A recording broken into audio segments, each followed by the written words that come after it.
Tuna sura hatna rukaru, khuruk akadna ikaragaru, dar khayta laqandin qalaru, wuchdaçna aman ya Rab.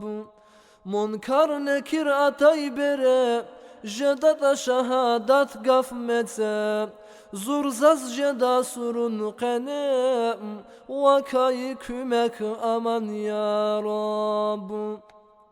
Ya Allah na guday kas huy, zunwaz yazuk qeday kas huy, malaikar atay çavuz, abruz cevab guday kas huy. Aman günah khana çavay, Allah diviçi gil kaçuray, Xürayman çun surun qene, ilan iqrabu azab rivay. Gil aqwanni kismir aqwan, hardak par ayajuan, çidin huray para qaqan, harusa kasdiz ya amdarman.